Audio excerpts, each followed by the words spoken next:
Good morning, everyone. My name is Jack Mizell, and this is the interview portion of our Breakfast Club.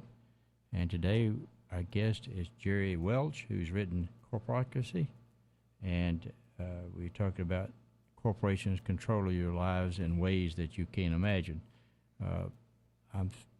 We had a break, so you're welcome to continue your thought, Mr. Welch. Go ahead. Hi, Jack. Thanks for keeping me on.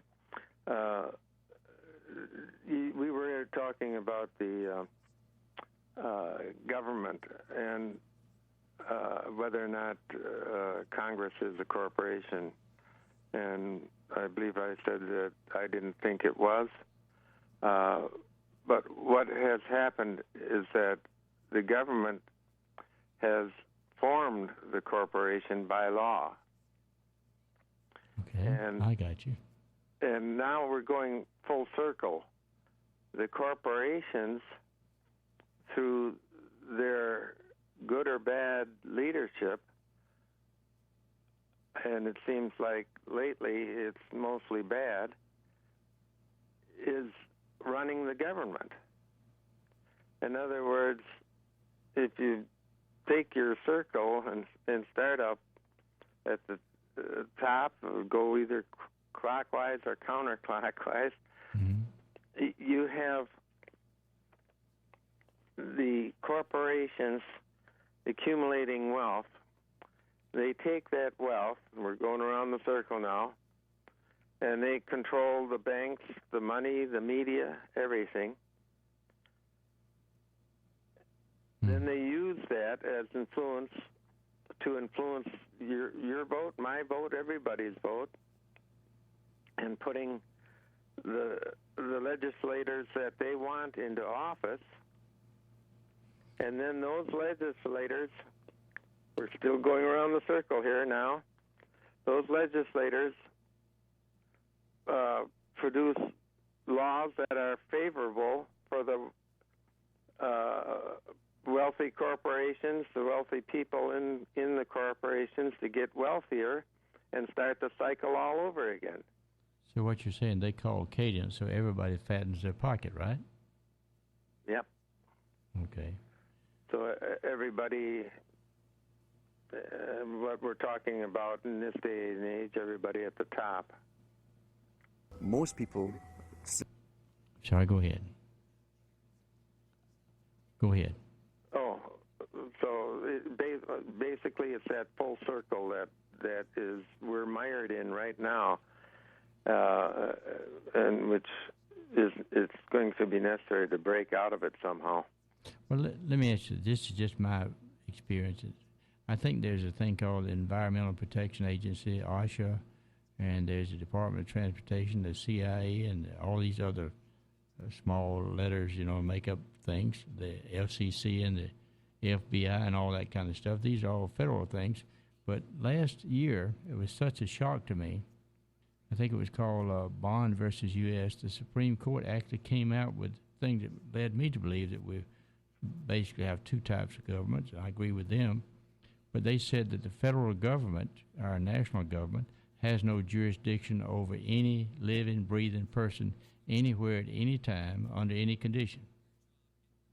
And that what powers that the state gave to the national government was basically those for controlling the borders, what have you, fighting wars and things like that. So we must not be talking about that type of government then that can interrupt in our lives. A corporation can only exist, and it can't pass any law. It can only pass statutes, regulations, and policies, like the Environmental Protection Agency has regulations, and the policies of such activities that they have, but the Congress has never passed a law. Our Constitution we can only do amendments, and if we are a corporation, then we can pass policies, statutes, and regulations, and all those have to be by consent.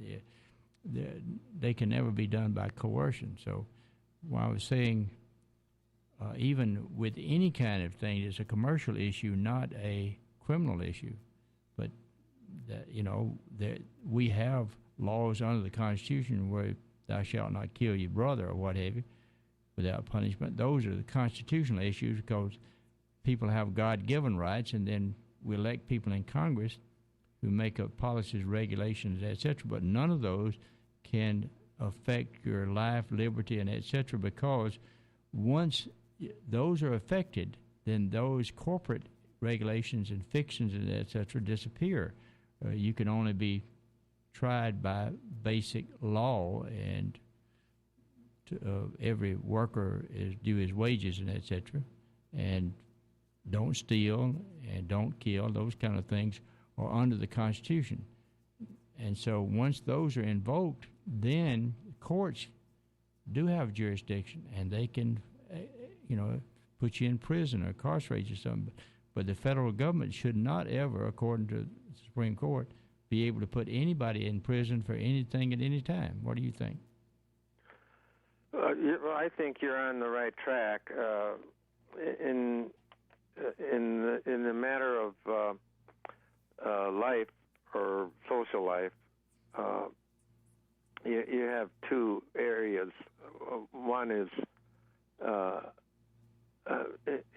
and this relates to obedience, so to speak, and responsibilities. And that's civil or criminal. And when it comes to civil,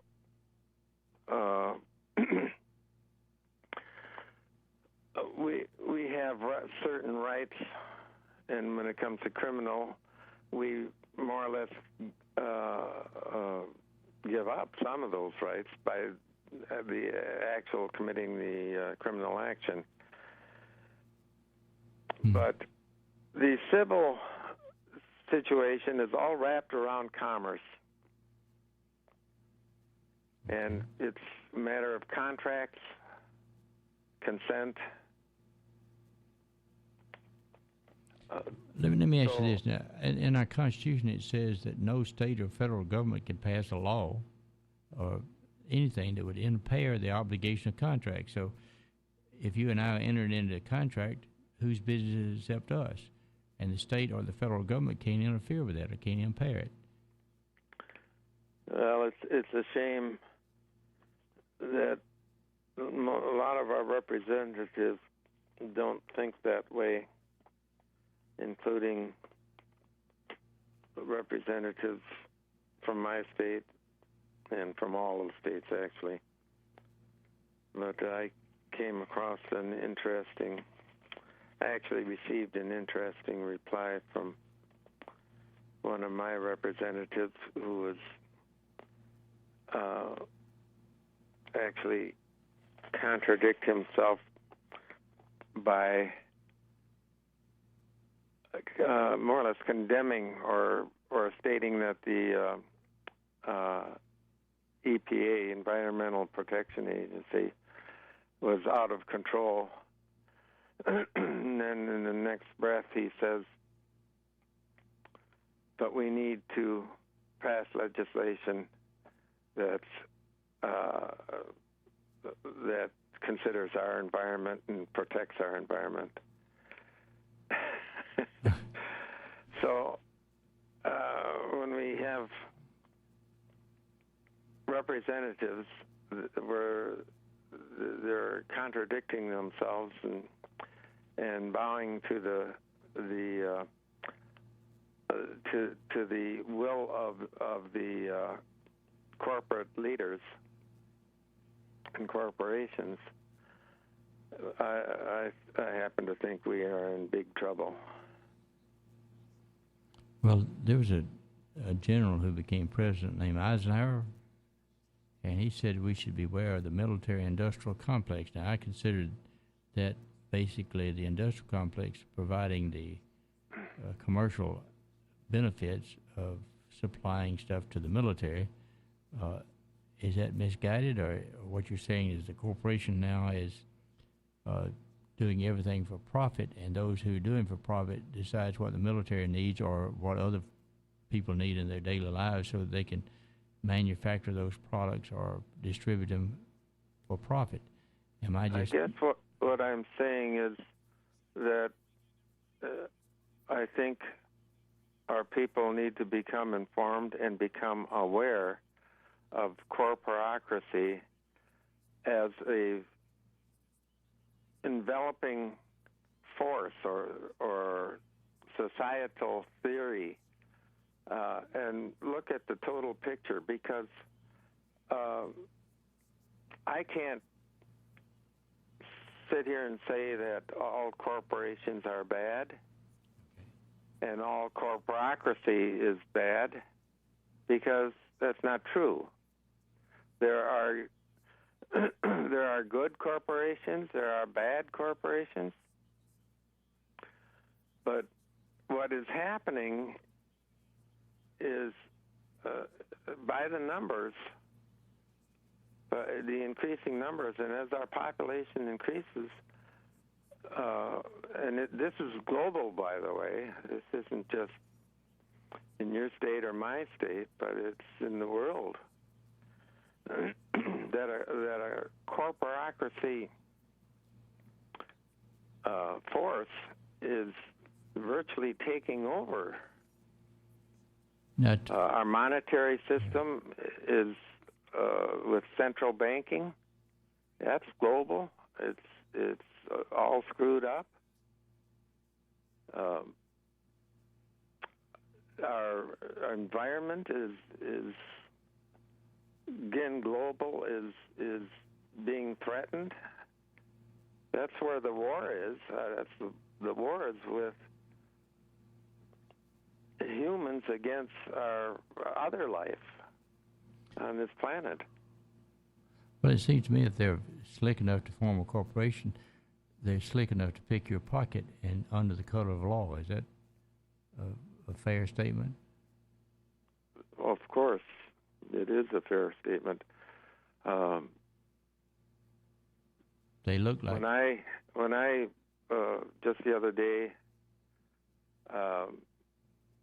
I bought a computer and I had a problem with the shipment. They shipped the wrong thing, and I got on the telephone and called.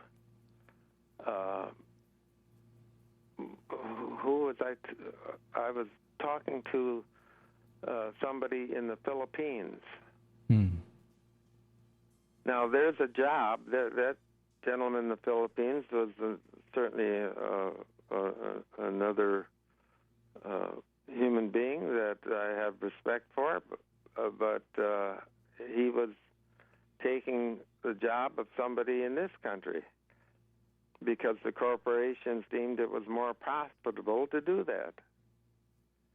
And as far as industrial corporations, they're a necessary thing. They produce the goods that keep us going, that keeps our economy going. But if they start destroying our environment in the process, then we have to take another look